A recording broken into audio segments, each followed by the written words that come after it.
We're on. We're live. Cool. Welcome back, everybody. We are live. Welcome back to episode 6, I believe so. Yeah, episode 6. We're a week late. We are a week late. We apologise. It's mostly my fault. Mate, I remember post-prep, like week 1 post-prep, I remember going out for there's an Indian near us. Dangerous, right? Dangerous to be having an Indian even first thing, like first prep, a week after prep. But they do all picky bits. It's the way I would describe it's like Indian tapas. Anyway, we went there and had a massive meal as a family. It was fine. It was really nice. And I was completely stuffed. And I remember me and Izzy are driving back afterwards. We get back to the flat and I'm like, I'm just going to nip out to Five Guys because I just really fancy a chocolate milkshake. I got to Five Guys. I'd already eaten 7,000 calories that day because it was the 2 days post prep. I know. And I just got a full meal. I got a full meal, and I was just sat in the car I can't believe I've just polished off another 3,000 calories or whatever it must have been. So easy. It's so unbelievably easy. It's scary. Post prep. Yeah. I was on about 9,000 calories. I worked it all out in MyFitnessPal, and then I was literally sitting on the sofa at 9:30 at night with a packet of Biscoff fucking biscuits, and I was like, "This is just going down way too easy." This I saw, Sanaya, Reese's missus. I saw her post about it this week, which I actually thought was really good, and it was talking about how I don't know when she competed because I've not followed Sanaya when she actually was more into the bodybuilding side of things. Yeah. But she was saying back then, post-show narrative and post-show information was so much less available because people just didn't really talk about it. It was a taboo. And even when, we were getting towards the end of my prep, I remember you saying post-show is going to be harder than now. It sucks right now because you're digging, but post-show is a whole other animal. And I'm glad that we planted that seed because the hunger. And that's what Sanaya said on her post. It was just was not prepared physically or mentally for how hungry you actually are. Your body just is in panic response. Yeah. People deal with it in different ways. And I also think it depends on how your contest prep has been managed as well. If you've been really aggressively dieting throughout the whole of your contest prep and you actually do get legitimately skinned at the end of it, then I think post-show is you've got to be ready for that feeling. You've got to be prepared for it. And I always say this, even when I've got clients in preps and then they do a qualifier, but they've still got about 8 weeks until the finals, depending on obviously what year it's been and where the shows are placed, etc. I'm do not have any off-plan food because the moment that you have any off-plan food, for some people it can just spiral. And Floodgates. Sometimes it's hard to get the look back as well. But it's more from a psychological aspect. Mm-hmm. You have some off-plan food and it's oh, I want more. It's you're better off just sticking to the plan, getting straight back on it. We talk about it a lot, don't we? The whole, for first timers, I think you have to really remember that this is your first time doing this. I think that the deeper you get into bodybuilding, the more control you have over your emotions, the more you have control over these big spikes of whatever. So if I see a really high level bodybuilder, natural bodybuilder, have something post show, I know that the very next day, I know that they've probably actually allowed for that. They've allocated calories or whatever, and it's a Nando's or it's a homemade off plan, right? Good. They can control that. They can control all of the ingredients. They can control the whole situation. It's not as if you're at a restaurant where a waiter's going to come out and go, "Any starters, guys?" And then you go, "Oh God, those olives look pretty fucking good," or whatever. You know what I mean? And then you're just cramming. And you say, for first timers, I know multiple people who spiral post show, and it's fucking insane. Oh, well, Zack has disappeared.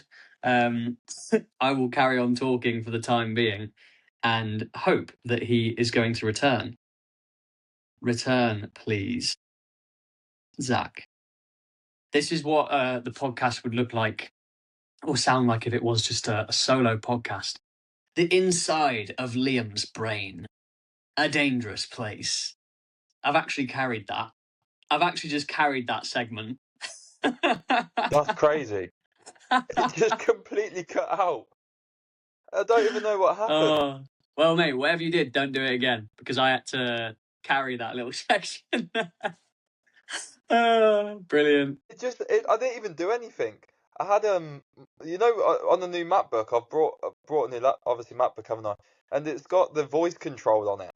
And then I had to turn off stop listening, and I think I don't know Just whether shut it it said like down. exit or something, and it just shut it down.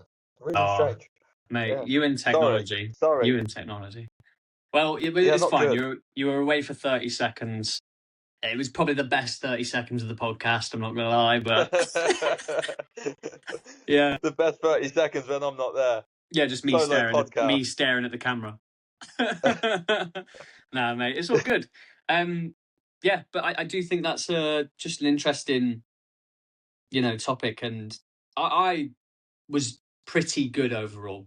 Like I had 2 days where I was pretty like crazy, and then it was all good. But it does actually lead me on to a bit of a point, and I guess Sanaya's post has inspired this a little bit because it did get me thinking about it yesterday.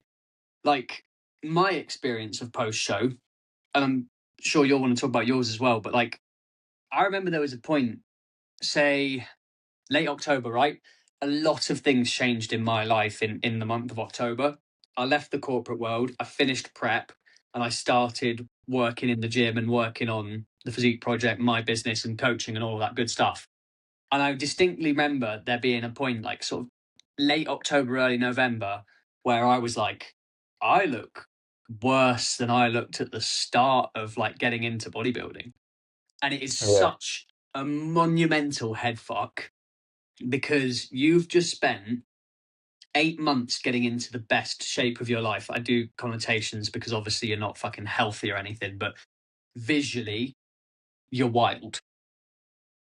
And you're being told by people, mate, you're absolutely shredded, this, that, and the other.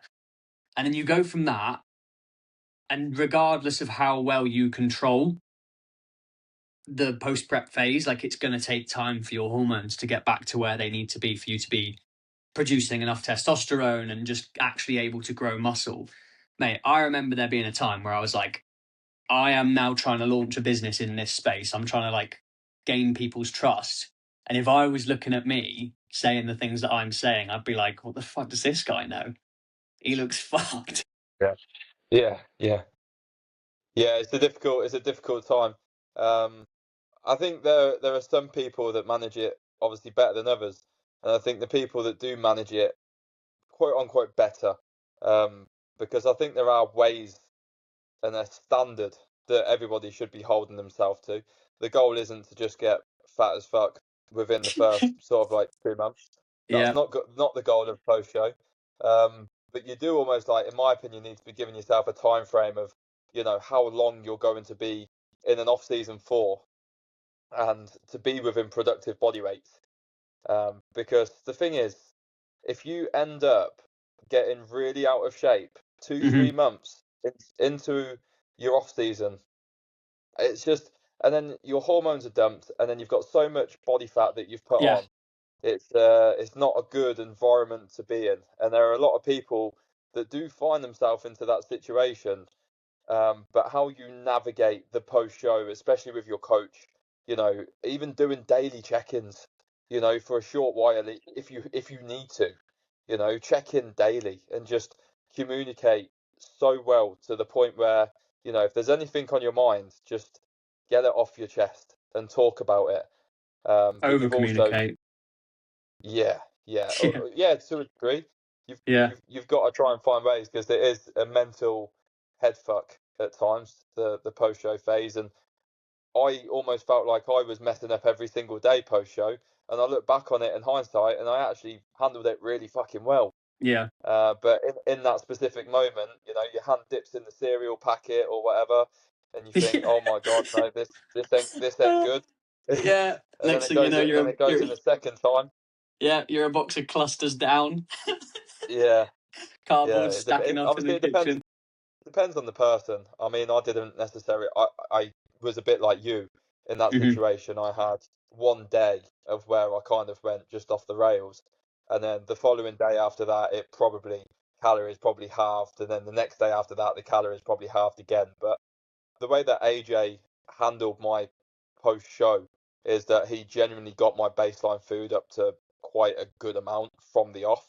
Yeah, You so know, you're it not. wasn't it yeah, it wasn't slow, it was slow and it was controlled, but the first 10 pounds of body weight went on relatively assertively. And I don't think I had a food bump for like 4 to 6 months. Yeah, yeah, because you Just don't because I need it. was no, You no, don't.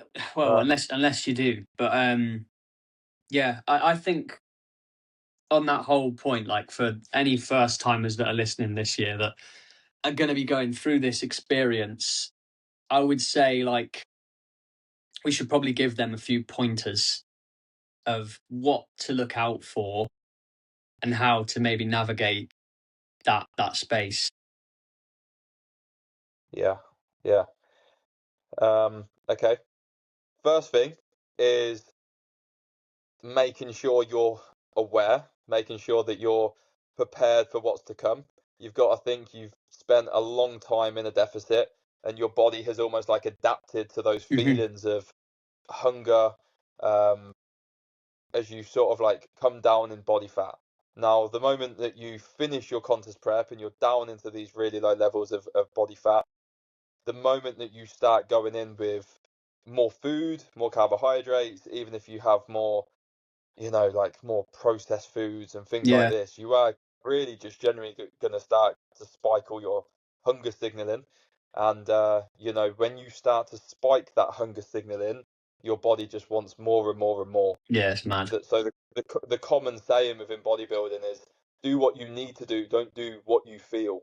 Yeah, yeah, Because if you start acting emotionally on your decisions, you find yourself probably in a 20 pit. pounds up pretty Yeah, quickly.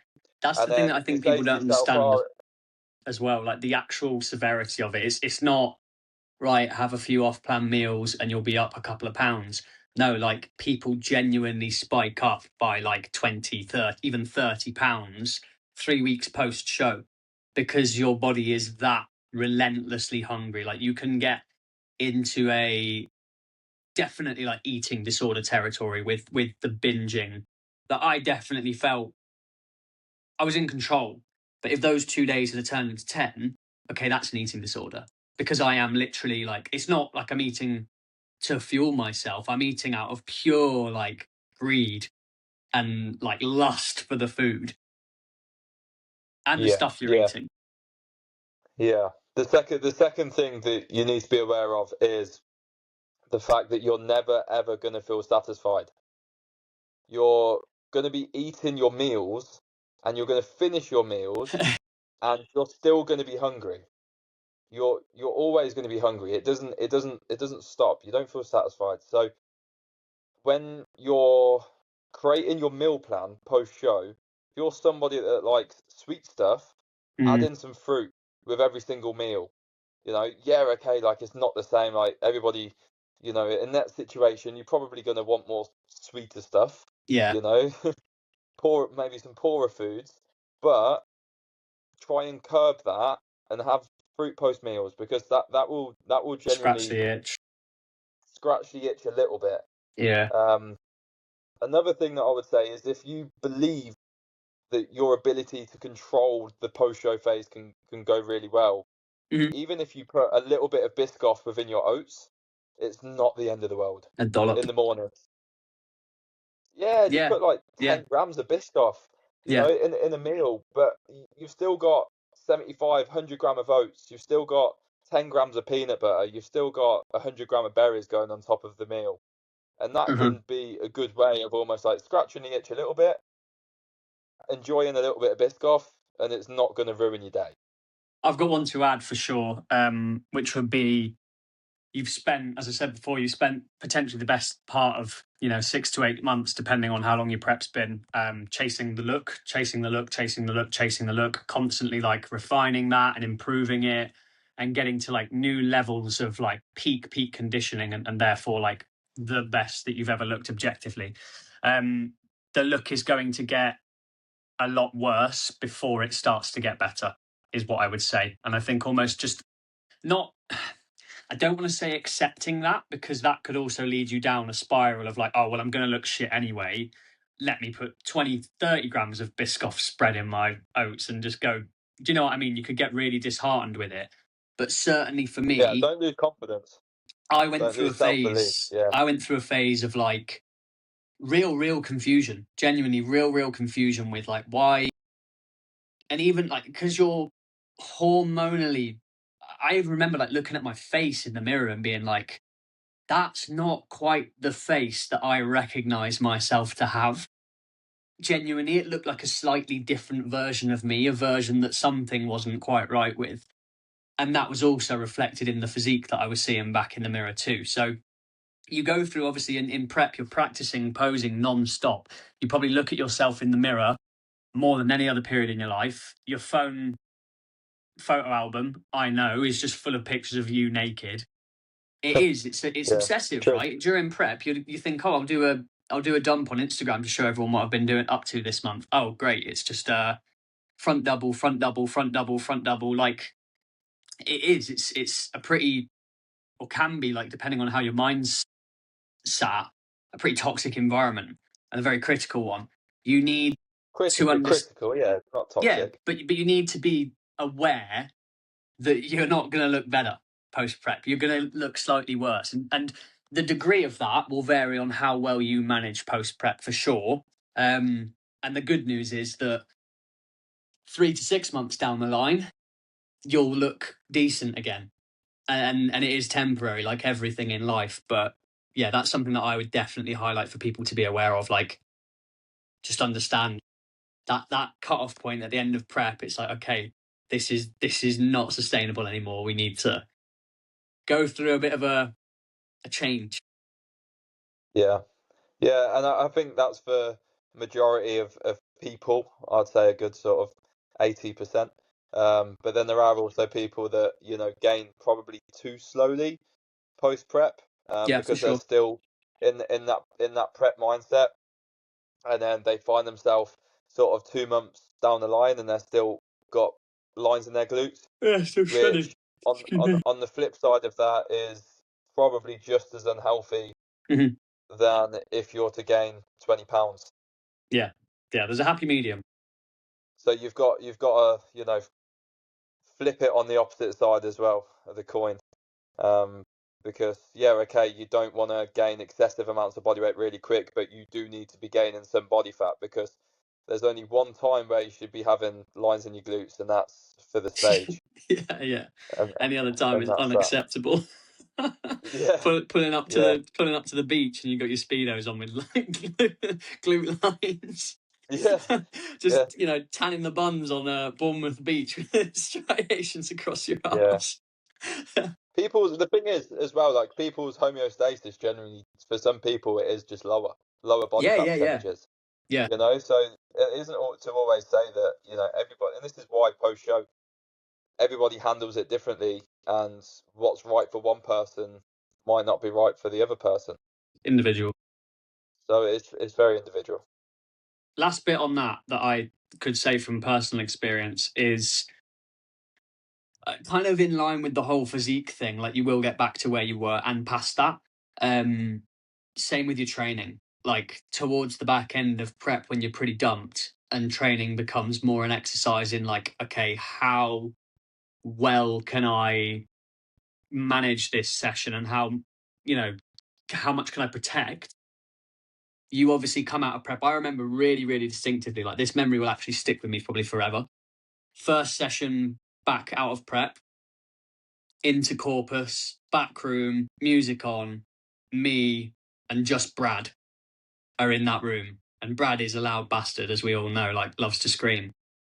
I was Yeah. so emotional just at the fact that I was done with prep, and like the fatigue of that builds up over time. I was so emotional. I remember doing a deadlift set and like close to tears. I'm screaming my head off. Brad's screaming his head off. it wasn't even like mate, he was loving it. And I was like, this is the best thing ever. I'm back. And you're just not. Like, you have to be so aware that you cannot flip the switch just because you've had 2 days of like excess calories or a week of excess calories. You cannot go from really protective training to then just absolutely smashing it. And that's why early into my post prep phase, I had issues with this shoulder because my pressing was just getting really strong really quickly, but I was just hammering my joints. I was hammering my joints. And it's because I Yeah, was just more focused on, right, how quickly can I get past peak levels of strength that I've been at before versus how much stimulus am I actually getting on my chest right now?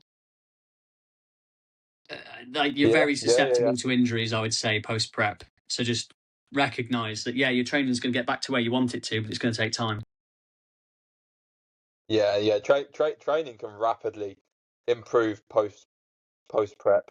Yeah, you go in with some more foods, and then you're like, oh my god, I'm You seeing feel like amazing. plus 10 kilos on my deadlift within a week, and I'm matching reps.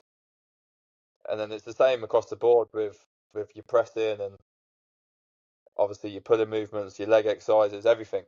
Um, you can really see some rapid increases in your training, which is a good thing because then it brings back enjoyment to training. You've just been through a 7, 8, 9 month contest prep of where, especially towards the back end, your It's training dead. just hasn't really. It's dead. Yeah, it's just It's dead. monotonous. It's dead. It's boring.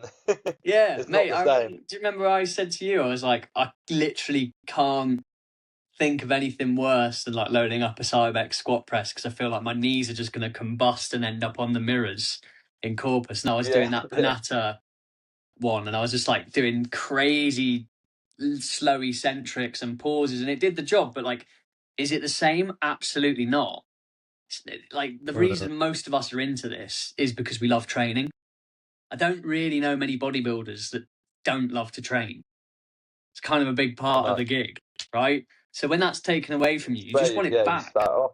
You want it back so desperately, and you can rush that process and run into like roadblocks and get injuries that are going to set you back. And yeah, it's just got to be careful. I think we've done a really good job there on giving some people some advice on post show, Yeah, that's especially some as good we're value. really ramping up into the second half of the season now. Yeah, we are, mate. Yeah, it's not long now until the Northern, and we've got the Central, and obviously the British. It's all coming around very quick. Then got the Did you see NBW. did you see that PCA 95 is completely sold out? Yeah, yeah, mate. Even the UK the FBA is as well. And I mean, Christian was telling me is like the teens class already. I can't remember how many he said that he's got in it. Um, but yeah, it's filling up rapidly, I feel like we're and I'm getting to the like, point now where, like you said, and I remember we said to my client Jack, like, the earlier shows, it's I don't want to say it's like a lower standard because it's a pretty high standard, but just the volume of people now competing towards the back end of the year is so much higher, and therefore, like, on yeah, average, you're probably going to get more people who are of a higher level, or at least like people have. Like, I know Kez, for example, I think did a couple of shows, has taken a bit of a break, and is now he's split his season in like two halves, which I find quite mm, interesting. Um, yeah. so you've almost got people that are coming in doing this, that, and the other, and then really bringing it for this back end of the year. Because, like you say, I think a lot of people, especially UK, but international as well, like, will have their eyes on the MBW, especially as how it was ran last year. Yeah, I mean, pretty fucking good, wasn't it? Yeah, last year was phenomenal. Yeah, and obviously with Christian now as the president of the UK, the FBA, there's been a lot of Yeah, positive changes that have been definitely. made to the federation, and a lot of positive ones. I've seen obviously the Heart of England next year as well was at a bigger venue. Not the It's Ben not at the Hall. Ben Hall next Oh, next year. No, that's the famous that's Ben a Hall. that's a piece of Um, natural bodybuilding history. yeah, it is. I think they'll keep it. I think they'll keep it. Obviously, it's I hope for they the do because the Central. lighting is It's at the like Ben Hall. phenomenal. Yeah, Yeah, it mate, is the good. lighting there is outrageous. Yeah, it's a good little venue. It's just smaller, isn't it? It But I is. like it. It I is. like it there. But yeah, so even the Heart of England next year is at a different venue. It looks a lot bigger. Looks really fucking cool. And I think they said they've got all international. Internationals is basically being all opened up, so the competitiveness of that show should be even higher than how it usually is, Yeah. which is exciting. Well, I think that's what we're going to see. To be honest, I've had a couple of people ask me in the last couple of weeks. Like, I'm 11 kilos down now in 9 weeks. So it's at the point where people are starting to come up to you at the gym and go, looking a bit leaner, da da da da. And I am. And I've had a few people say, oh, when are you prepping, or are you like looking to do a show? And I'm like, no. And I keep giving the same reason. Mostly for me, it's like the standard of natural bodybuilding is just getting higher and higher and higher and higher and higher. And like I've seen, correct me if I'm wrong here, Zach, because I told someone this the other day and I might have told them wrong. If you've placed in novices, so like I placed second at the UKFBA, I then cannot be a novice with like PCA, can I? But you've placed top 3, so yeah. But so No. that carries across divisions and federations. Sorry. Oh, you're a novice. You're a novice for the season. But You're a novice. You're a novice for that season. If you've placed top 3 in an earlier show or a different federation, yeah, yeah. you're still a novice. You're a No, novice no, for but the whole season. my point being, if you're a novice and you do not place, you can then do novices again in 2 years, right? Yeah. If Yeah. you haven't placed. But if you've placed, so like I placed at the UKFBA, I then can't go next year and do novices with the PCA, can I? It carries across the federations. Yeah. Yeah. Yeah. I'm pretty sure. It has to, right? Because otherwise I could just go, well, I didn't do PCA first time. So in my next prep, like technically, if you think about it, I could have then done just WMBF as a novice, call it, wait a year or 2 years, do UKFBA as a novice. Same Yeah. thing, PCA. Like you could just stay a novice for like 3-4 preps, as many as you wanted to. So my assumption is that it carries across to the different federations. Yeah. I mean, in my opinion, you should just be doing novices once and then that's moving on. that. Yeah. And then moving on. You've had your novice season, and then you move on to the men's open, and you compete in the men's open. You get to that standard. That's how I think it should be as well. I think you should get one run at novices, regardless of whether you place or not. Your next entry should be open, bodybuilding, whatever class you are obviously slotted into. Because I just think that promotes progression, and it promotes like people looking to get to that standard. It would fill those classes up more. And then naturally, by proxy, you would get more natural pros, which would fill the pro ranks more. And then the sport of natural bodybuilding would grow faster because you have more high standard pros as a result. Yeah. I think that would be the way that I would do it. When you think about it as well, when you get to a finals level, and you're say competing at the British, there's no novice classes there anyway. So like you didn't compete as a novice at the MBW, did you? No, I got smoked. Yeah.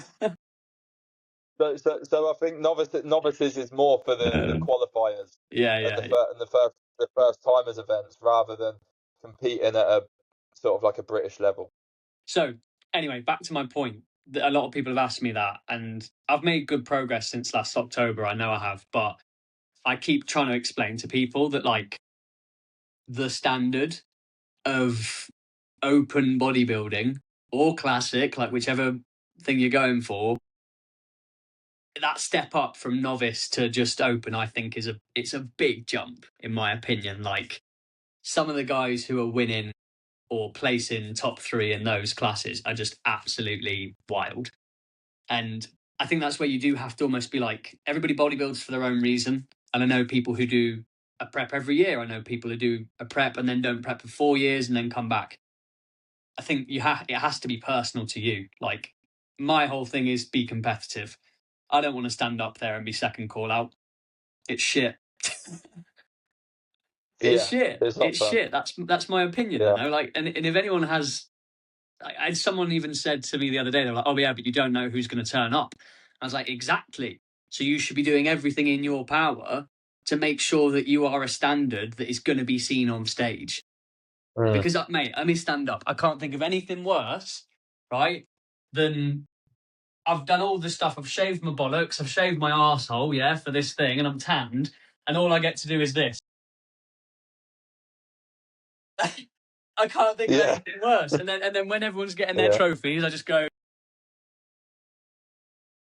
it's terrible. I've done it. I did it at the MBW. I didn't enjoy that. It was terrible. Yeah. So yeah, I had it at the BMBF at the heavyweights as well. Yeah. I've gone off the back of a win as a junior to then go into the BMBF into the heavyweights because I was 23 and I didn't qualify as a junior for that show. So yeah, I was like put to the end, barely moved around. Oh, mate. You know, it's an awful feeling. I can feel your heart, mate. I can feel it. It sucks. Yeah. It sucks. Yeah. Because that's not what you're there for. At the end of the day, like, No. yes, it's out of your control. And if 6 guys show up who are just better than you, fair play. But in trying to do a prep last year and then prepping again this year, potentially, you're just not giving yourself that chance for a look-in. No, you need time. Unless you're a freak. Unless you're just an absolute freak who, in between last year and this year, has put on significant amounts of muscle. Or you're in the younger classes. Good example, that Noah's lad who we spoke about last time on the podcast. He's a younger lad who competed last year with not as much muscle, has gone to Noah. They've done a fantastic job. And now he's a really competitive athlete in those younger classes. That's a great example of when it does work. But for people like me, for people like you now as well, like, these are mature, seasoned bodybuilders that we're going to be going up against. I've been in bodybuilding for nearly 3 years, right? Next time I go to compete, I will be standing on stage with people who have potentially been bodybuilding for 10, 15 years. Like, that's just the truth of it. So, got to be ready. Got to be ready. Yeah. I mean, that matters to a degree, obviously experience, but obviously everyone grows muscle at different rates. So I think you've made some really fucking solid progressions, to be honest, mate. Thank you, I really do. I think, yeah, I think more time would be good for you. Yeah. Definitely. I mean, more time is good for anybody. You never know who's going to show up on a day at any show, you know. So even with more time, you could be going up against a freak that has just come out of the woodworks, you know, and then he goes and smokes everyone. But you never know. So you just don't know. Your goal as an athlete is for you to be the best athlete that you can possibly be, and to also give yourself time to make improvements. So you look at your previous season, and if you needed another sort of like 3 to 5 pounds off, you make sure that you get legitimately skinned the next time that you compete. You know, if you sort of like got into really good levels of condition, but say maybe in your situation, Liam, if you had a bit more glute tissue, you would have been able to get them a bit more stripier. You would have been able to get into harder condition, which would have made a significant difference on stage in terms of the standout. I mean, an example of this is Chris. Is it Palin or Paling? Oh, he's Mr. He gets Absolutely into like diabolical. Yeah. Oh my god. Yeah. Do you want to bring him up? You wouldn't look at him and think he's the biggest guy out there, but you would look at him and you would see the level of condition that he gets into, which I think is a genetic trait as well. Yeah, you can't ignore it. And he stands out. You can't ignore it. You look at him and he tucks his glutes and you're like, fuck, he's crazy. Yeah. And that can make all the difference within natural bodybuilding sometimes. That extra 3 pounds leaner and getting into harder condition. So yeah, obviously muscularity matters. It's a bodybuilding show, of course it does. But you know, if you can come in sharper, harder, you're going to be a more competitive athlete and bring a better look. Definitely. Right, 36 minutes in, so we've gone on a bit of a rant there. Just a Yeah. small one. I've got maybe a couple of things to bring up, and then I've got a couple of questions as well, but not too many. One thing I think we should quickly touch on, just for the sake of UK bodybuilding scene, James Hollingshead. Oh mate, I'm so happy for him. I mean, I say it like like a daughter. The thing is, he's just such a great guy. He's UK bodybuilding. He's the best Yeah, bodybuilder in the UK, and he is the arguably. epitome of never giving up and being relentless Exactly. And I think with that's how his been proven. previous preps have gone, Yeah. and then maybe not getting the placings that he wanted or getting the looks that he wanted. He obviously got in contact with Zack, like pro coach, who is obviously coaching him now, and it just looks like it's just exactly what he needed. And the fact that he got the looks that he wanted at every single show, probably, He got better and better and better. that he's done this year, yeah. And then obviously got the qualification for the O. It's just incredible. So Yeah, I mean that's regardless of I mean, for anyone listening, this is obviously the Chatty Natty podcast, so we don't go too deep into the other side of bodybuilding. But I've always said this, I'm glad it why not? exists. It's entertaining. I think for anyone, that's like for a lot of lads and ladies out there, that's like a lifelong goal, is to qualify for the Olympia. It's the pinnacle of the sport at the end of the day. So regardless of where he comes, yeah, I agree wholeheartedly. It's like perseverance personified in a way. Like, he's just not given up, gone back to the drawing board, worked things out, and has brought a crazy package this year. Speaking of, who do you think's going to win? Got any predictions? I mean, it's very interesting. I mean, I looked at Nick's rear double, and I was like, wow. I think that could take Derek in that shot. And if anything, it's better than Derek because of the Oh, level of yeah. condition that Nick gets into. I His think freak adductors, factor. It's just pure yeah, freak he's just factor. freaky as fuck.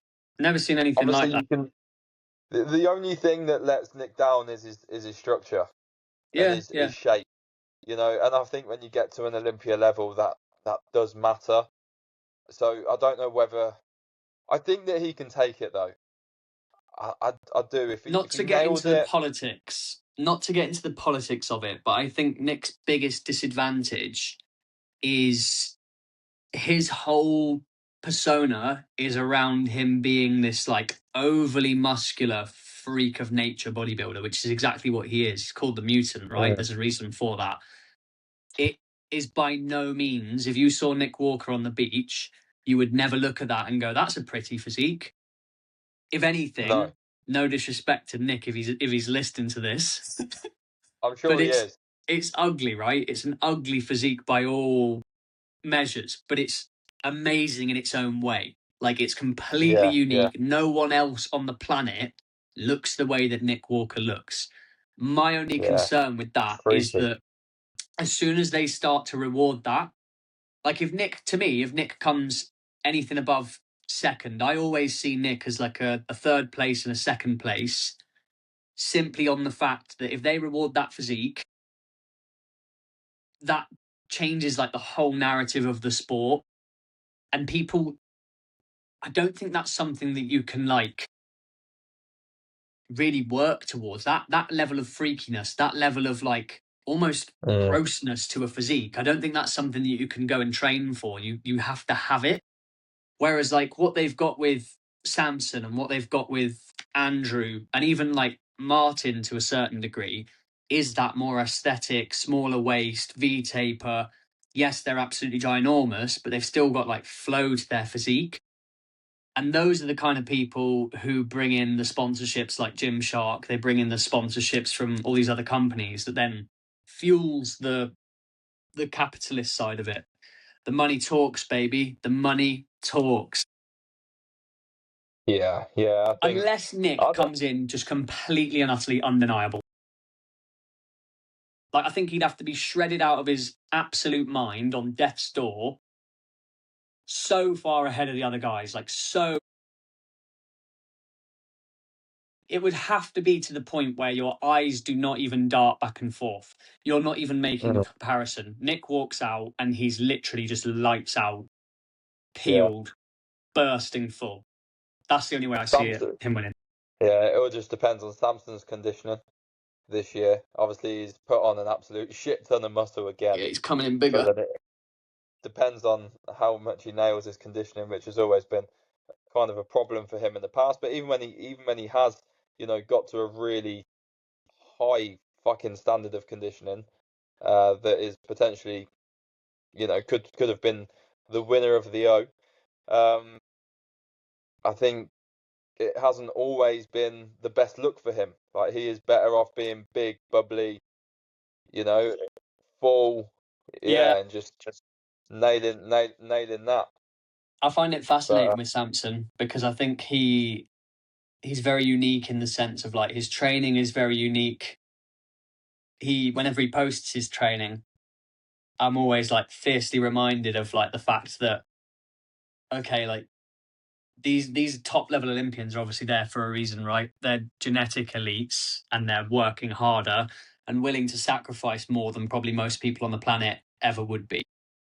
But you see, like, the differences between them all is absolutely insane. Like, if you see the way that Nick Walker trains legs versus the way that Samson trains legs, it's like two completely different disciplines. And I think, like, you should take pinches of salt from these people and their practices. But if you start training like Samson Dowdy, you're just not going to look like Samson Dowdy. I love that comparison, mate. I love it whenever people are like, oh yeah, but like Ronnie Coleman didn't do this. And it's like, come on, like, have some fucking self-awareness. You're not Ronnie Coleman, mate. Yeah. You're 16 and you weigh like 8 stone. You're not Ronnie Coleman, whoever you are. Like, you get it in the gym a lot. You get it in the gym a lot where people are just like, oh yeah, well, Dorian Yates. And I'm like, fuck me, mate. Like, what are you on about? Come on. Yeah. We're not in a dungeon. South to these Olympians. Success leaves clues, but you've got to be a bit realistic and you got to be a detective. What's going to align with you? Yeah. Success leaves clues, but you've got to be fucking Sherlock Holmes to work them out, mate. Yeah. Like, it's from everyone. It's mental. Yeah. Funny, very funny. I think, personally, my Olympia top 3 prediction is, as much as I do not like his physique, I think Derek will win again. I just do. I think it will. Oh God. I think Derek, Nick, Samson. You got Samson in third. I do. Just because of what you've just said, and I agree. I just don't think, this is insane to say because he's obviously an Olympia winner and everything, but like, I don't think he's consistent enough with nailing the look. I just don't. Like, these other guys, like even Nick has shown in the past probably 2 or 3 shows that he's done that he can bring a package that is like fiercely competitive. And regardless of what opinions people have got of Derek or his physique, Derek has shown that time and time again he can actually come in with a look that is Olympia worthy. Is Mr. Consistent. Is Mr. Consistent, yeah. With Samson, and I would argue with Andrew Jacked as well, it's just like, these guys are just wild cards. Well, they're wild cards. I don't know about Andrew Jacked. He's nailed it more recently. He has more recently, but in the past. So he's always had the shape, the structure, and he just needed the size and the level of conditioning that was required to get rewarded. And my opinion might change because he's doing Texas. He's now on that trajectory. So we might see.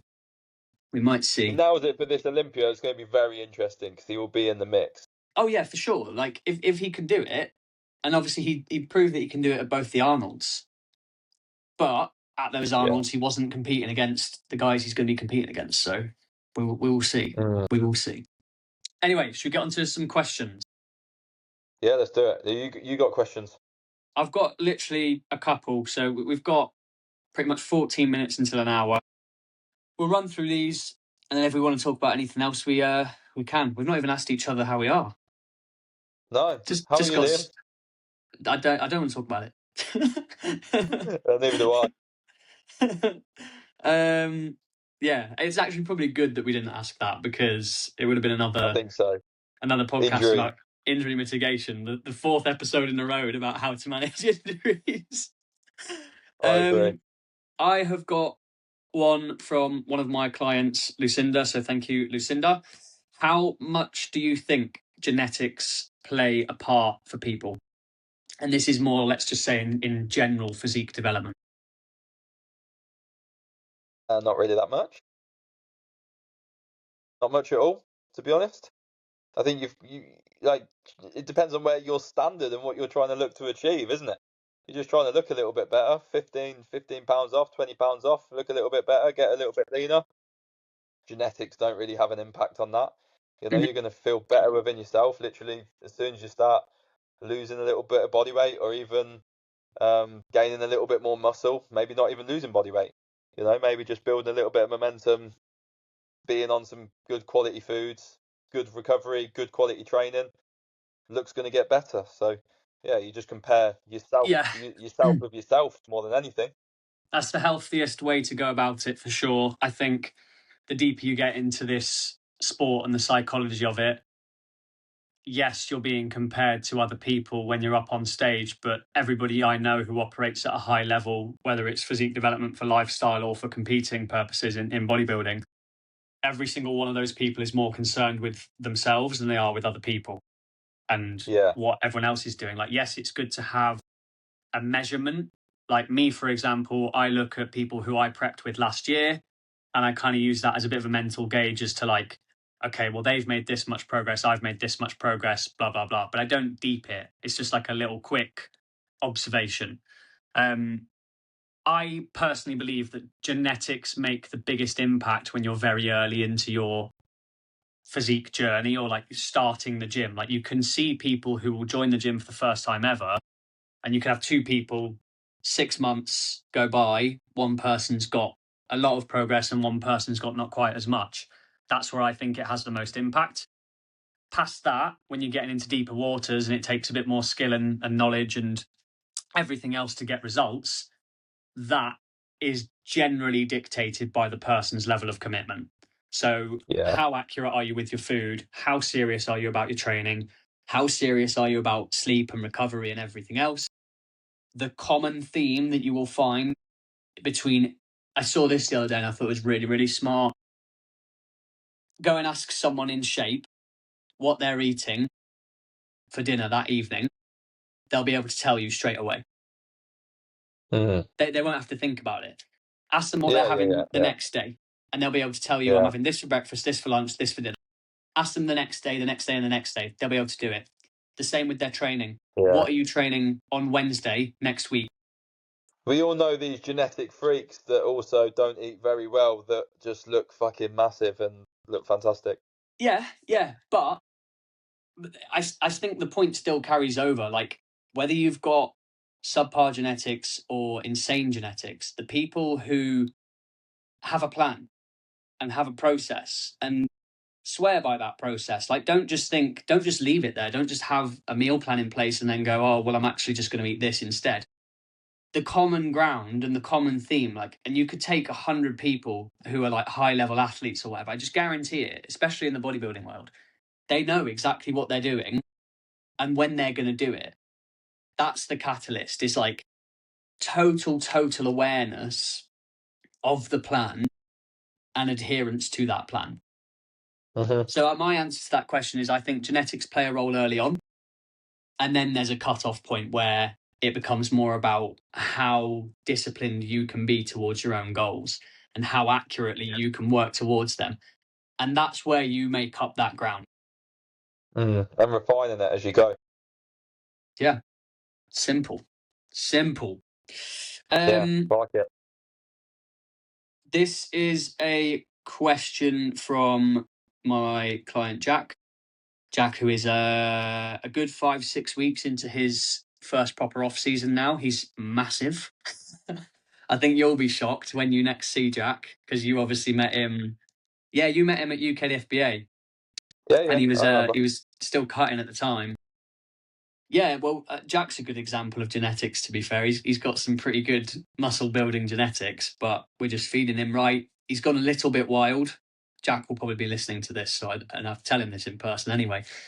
He had a couple of holidays, one being a lad's holiday, which got a little bit reckless. So we're kind of, he's on a bit of a tighter leash at the minute, but it's all good. It's all good stuff. Jack is asking, what has been the biggest lesson you've learned from running your own business? And do you think this is unique to the fitness industry in any way? You can obviously answer this as well, mate, because you've got a bit more experience in this field than me. I'm still relatively junior. But for me personally, there's a couple of things that I would say that I've learned.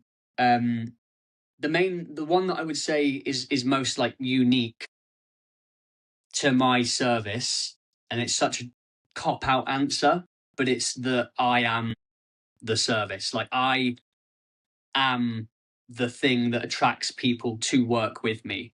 The whole your vibe attracts your tribe kind of thing. Like, I've obviously been coached by Zack, have taken a lot of knowledge from Zack that I apply to my clients, but there's definitely things that I practice that you would never have said for me to do, because it's different categories of people that I'm working with.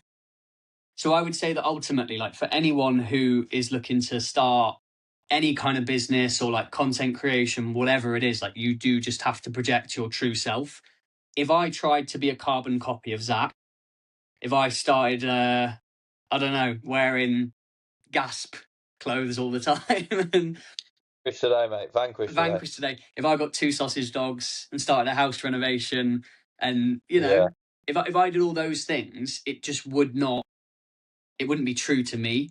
And then in turn, that would just it just wouldn't work. So I would say Yeah, that with you gotta be your own person.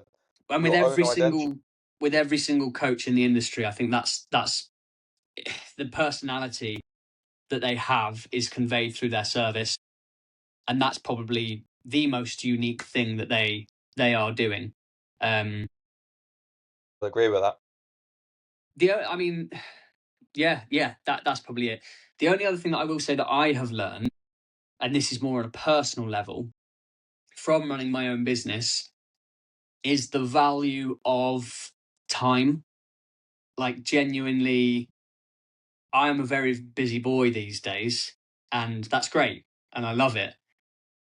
But in a way, like, some days, like today, for example, I rest in the morning because I don't have to go to work until 2. We go to the coffee shop, like, right at commuter time, and I sit outside the coffee shop and I drink my coffee and I see people go past in their cars. They're all queuing. They all look stressed, and it's because that time for them is stressful. They're going to work. This could be an age thing as well, because I'm old as time itself. But I just value that so much. Yeah. Like, even things like I went to Lidl the other day on Friday in the afternoon. There's no one there. So I can just go in and I can just get the things that I need to get. I don't have to queue up. I'm not. When you start to exist outside of the corporate 9 to 5, it's very liberating. Life's hectic. Yeah. Yeah. Oh, mate, I'll go shopping even now sometimes on a Saturday and a Sunday. I'm like, get me out of here. Yeah, you got to get it done in the week if you can. Do not want to be at Aldi at this time. So, mate, I've been self-employed majority of my life, to be fair, since I was 18. So, yeah, I've never done a 9 to 5 job, so I have nothing really to compare that to. I'll tell you what, actually, that's a lie. I worked at Oliver Adams, and when I was 16, Hustler. And I worked in the kitchen. That was after my A levels. So I actually done quite a lot of hours at that job. I used to finish my A levels at like 3 o'clock or whatever, and get to work for 4 until about 7:45. But yeah, I've never had like a 9 to 5 job, Mm. which I'm think I'm very grateful for more Yeah. than anything. Yeah. Not slating on the 9 to 5 job, but it is nice, like you said, to be able to go to a coffee shop and just, pull my laptop out at a coffee shop and do my check-ins if I need to, or get back to some WhatsApp messages. It's nice to be able to have that freedom and that flexibility, instead of being in an office working with people that I don't really want to be working with and doing a job that I don't want to be doing. I think it's really interesting. Like, I am. I've already told my job this, so I can say it on the podcast publicly. Not that they listen, but if they were to hear it, it wouldn't matter because I've already told them. But I started a Muscle Heart in October last year. I've been obviously growing my business in that time nicely. And on come October, I've said to management there that I will be like dropping the shifts there, regardless of where I'm at with business, because Yeah, good, nice. I feel like, one, I am ready, but two, you get to a point where you are almost being held back by your own self-doubt and your own fear and your own like, oh well, what if tomorrow I lose every single client and I've got no income? And it's like, okay, well, the chances of that happening, and if you look on the evidence, and this is for anyone who's like building anything right now, this is some good advice in my opinion. Like, just look on the last year of what you've achieved, because it can be so easy when you go from like nothing to then being way more established, and your goals just grow with you. They grow with you, your rate of progression. So if you've done something, if you started off like your goal this year was to run 5 miles, I guarantee if you've hit that goal, you now consider that pretty insignificant. You're probably looking at, okay, well, I want to run 10 miles by the end of the year, because you're Yeah. further ahead than where you were. So yeah, I don't know where I was going with that, but You're gonna take a leap of faith. That's what you're saying. I am going to take a leap of faith. And I also like the thing, I've obviously experienced both sides of the fence. I've done the corporate 9 to 5 life for like the last 12 years, and now have made this change at 30. And don't get me wrong, I think you're absolutely right. Like, no disrespect to the 9 to 5, because I've got mates that have got great jobs that pay them really well, that give them a lot of flexibility, and that have a real like linear progression ahead of them. But for me, I didn't have that in my last few roles. And it's like, I think if you're someone who thinks that you have something, you should be pursuing that. If you have a skill, or you have a product that you think you can get out to people and that can really change people's lives, you should be doing that. You should absolutely be doing that. Definitely. Chase your dreams. Oh, what a great way to close the podcast. Chase your dreams. You get one Yes. run, people. One run on this merry-go-round of life. Don't fucking waste it. Do not waste it. Don't waste it. And also get fucking jacked at the same time. Why not? Get fucking massive. Yeah. Like, yeah. I think that's it. Me and Izzy spoke this morning about like, I think the currency of time, super corny this, but the currency of time is the most valuable currency in the world. If you can get to a position where money isn't that much of a stress and you have more time on your hands than you need, fuck me, you've won. Yeah. You've Invest in absolutely won. Bitcoin, bro. Yeah, 10 years ago. What were we doing? Wasting our time masturbating and playing Call of Duty. Drinking 3 cans of Monster. Literally, what were we doing, mate? We genuinely, we fucked it. Game over. Game set and Yeah. match. Nah, just getting started. Game's just begun. Absolutely. Right. Well, we are on an hour. We are on an hour. We'll close it off. As I say, apologies for the lack of an episode last week, people. I mean, I was going to say we could try and do 2 this week, but probably not necessary. Run out of things to Maybe. say.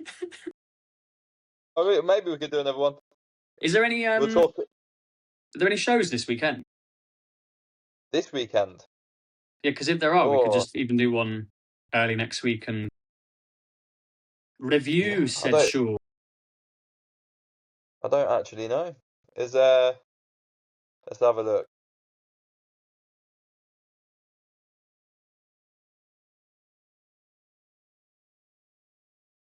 Oh, there's no UK FBA and there's no WNBF.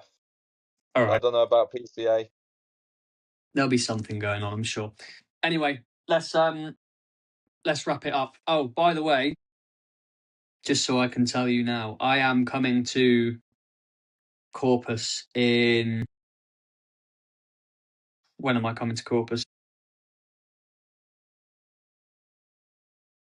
Soon. I'm training with Nate. What day? I'll let...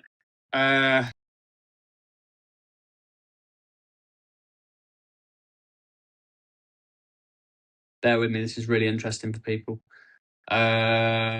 Next week, I think. Next week? Yeah, next week.